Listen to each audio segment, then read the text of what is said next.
દશામાના વ્રતની વિધિ અને વાર્તા. તો આવો જોઈએ દશામાનું વ્રત કેવી રીતે કરવું.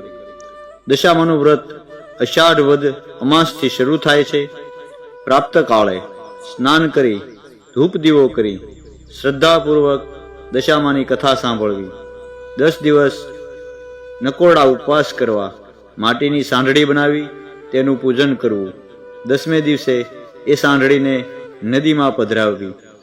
આવું 5 વર્ષ સુધી વ્રત કરવું અને 5મા વર્ષે વ્રતનું ઉજવણું કરવું.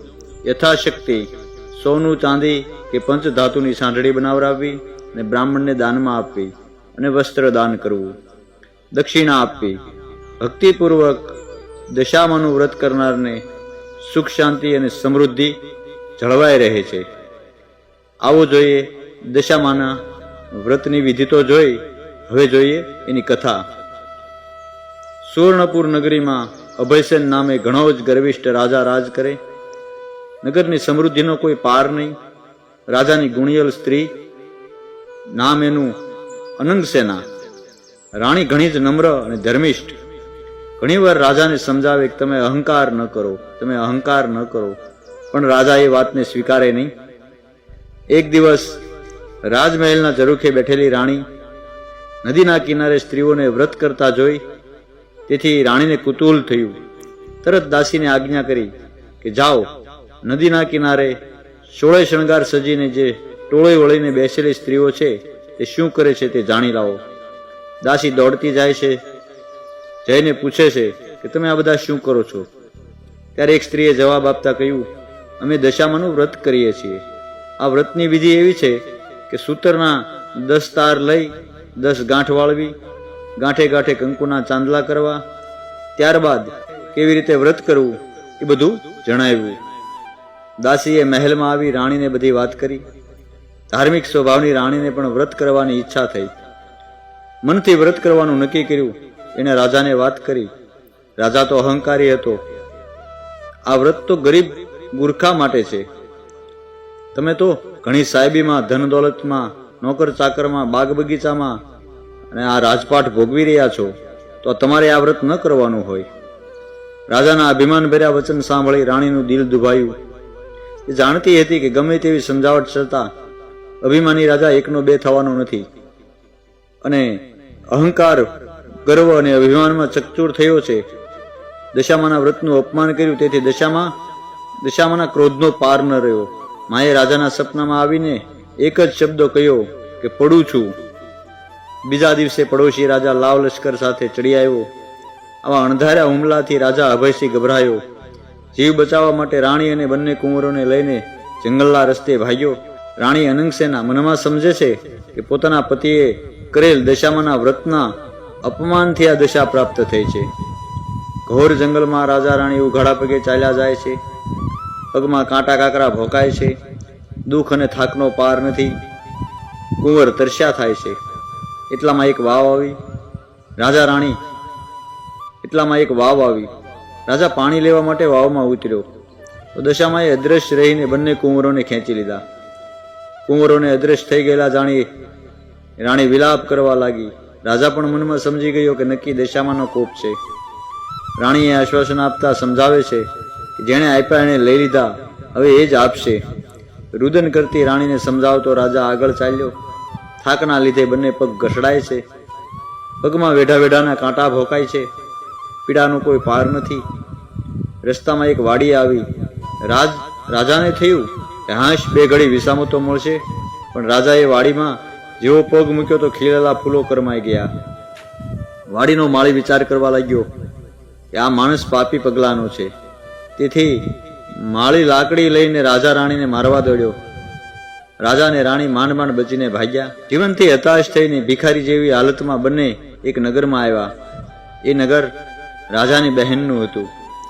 રાજાને આશા હતી કે બહેન જરૂર આશરો આપશે. એણે પાદરેથી પોતાની બહેનને સંદેશો મોકલ્યો કે તેનો ભાઈ આવ્યો છે. બહેન પોતાના ભાઈને સોનાની ગાગરમાં સુખડી મોકલાવી અને સાથે સોનાની સાંકળી મૂકી. સોનાની ગાગર પિત્તળની બની ગઈ. સુખડી ઈંટના કટકા બની ગઈ અને સોનાની સાંકળીના બદલે ફૂફાડા મારતો કાળો નાગ નીકળ્યો. રાજા વિચાર કરે છે, મારી સગી બહેન મને મારી નાખવા આવું ન કરે, નક્કી આ દશામાના કોપને કારણે જ થયું છે. આવો વિચાર કરી રાજાએ ગાગર ત્યાં જ દાટી દીધી અને રાણીને લઈને આગળ ચાલી નીકળ્યો. ચાલતા ચાલતા એક નદી આવી. નદીના કાંઠે ચીભડાના વાડા છે. રાજા બે હાથ જોડીને વાડાના માલિકને કરગરવા લાગ્યો કે ભાઈ, 7 દિવસના ભૂખ્યા છીએ, દયા કરી એક ચીભડું આપ. ખેડૂતને દયા આવી, એક ચીભડું આપ્યું. રાજાએ નક્કી કર્યું કે આગળ જઈને થોડો વિશ્રામ કર્યા પછી ચીભડું ખાવું અને ભૂખ સમાવવી. પૂર્વ બન્યું એવું કે આ ગામના રાજાનો કુંવર 2 દિવસ પહેલા રિસાઈને ભાગી ગયો હતો. સિપાહીઓ કુંવરની શોધમાં નીકળ્યા હતા. દશામાના કોપના કારણે રાજાના હાથમાં જે ચીભડું હતું એ કુંવરનું માથું બની ગયું. આ માથા પર નજર પડતા સિપાહીઓ દોડી રાજાને પકડી લીધો. દોરડેથી બાંધી લાતો મારતા નગરમાં લઈ ગયા. નગરના રાજા બધી વાત કરી. રાજાએ પોતાના કુંવરની હત્યા કરવા બદલ અભયસેનને કાળકોટડીનો હુકમ આપી બંદીખાનામાં નાખી દીધા. રાજા વગર વાંકે કેદ થયો. તેથી રાણી અનંગસેના પર દુઃખનો પહાડ તૂટી પડ્યો. એ રોજ જંગલમાં જતી લાકડાનો ભારો લઈ આવે. વેચીને જે પૈસા મળે એમાંથી પેટનો ખાડો પૂરે.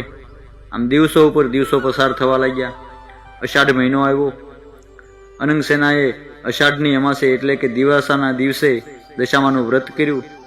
દશામાના વ્રતના 10 દિવસ નકોરડા ઉપવાસ કર્યા અને માની ભક્તિ કરી.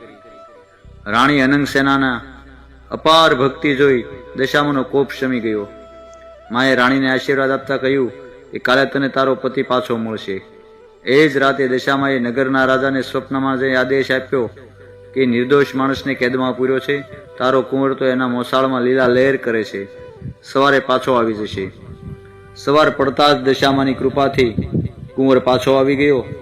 રાજાએ જાતે જઈને અભયસેનને બંદીખાનામાંથી મુક્ત કરી ક્ષમા માગી. એટલું જ નહીં, ખૂબ ધન પણ આપ્યું. રાજા રાણી રથમાં બેસી સુવર્ણપુર આવવા નીકળ્યા. રસ્તામાં બહેનનું નગર આવ્યું. રાજાની પહેલી ગાગર સોનાની બની ગઈ હતી. ગાગરમાં સોનાની સાંકળ અને સુખડી હતા. એટલામાં બહેન પણ આવી. આગ્રહ કરી ભાઈ ભાભીને ઘેર લઈ ગયા. 2 દિવસ રોકાઈ રાજા રાણી આગળ ચાલ્યા. રસ્તામાં વાવ આવી. જોયું તો વાવના કાંઠે દશામાં વૃદ્ધ ડોશીનું રૂપ લઈ અને ઊભા છે. બંને કુંવરો એમની આંગળી પકડીને ઊભા છે. રાજા અને રાણી તરત માજીને ઓળખી ગયા અને લાકડીની જેમ માના પગમાં પડ્યા. દશામાએ અસલ સ્વરૂપમાં આવી દર્શન આપતા કહ્યું, હે રાજા, તે અભિમાનમાં મારા વ્રતનું અપમાન કર્યું, તેથી તારા પર હું કોપાયમાન થઈ હતી. પણ હવે તારો ગર્વ ગળી ગયો છે. વળી તારી રાણીએ ભાવથી મારું વ્રત કર્યું છે, તેથી હું પ્રસન્ન થઈ છું. તારું રાજ તને પાછું મળી જશે. માં કરતો રાજા અભયસેન દશામાના પગમાં આળોટતો બોલ્યો, હે માં, કળયુગમાં તમારી કારમી કસોટીમાંથી કોઈ પાર ઉતરી નહીં શકે, માટે આવા કોપ કદી ન કરશો. દશામાં મીઠું મધુર હાસ્ય વેરતા બોલ્યા, તારી વાત કબૂલ કરું છું. કળયુગમાં જે કોઈ મારી કથા સાંભળશે કે સંભળાવશે તેની દશા સદા સારી રહેશે. આમ કહી દશામાં અદૃશ્ય થઈ ગયા. રાજા અને રાણી બંને કુંવરો સાથે પોતાના રાજ્યમાં આવ્યા. અભયસેનના સેનાપતિ પડોશી રાજાને હરાવીને રાજ પાછું મેળવ્યું. રાજા અને રાણી આનંદપૂર્વક દિવસો પસાર કરવા લાગ્યા. એ દશામાં જેવા રાજા રાણીને ફળ્યા તેમ વ્રત કરનાર સર્વને ફળજો. જય દશામાં.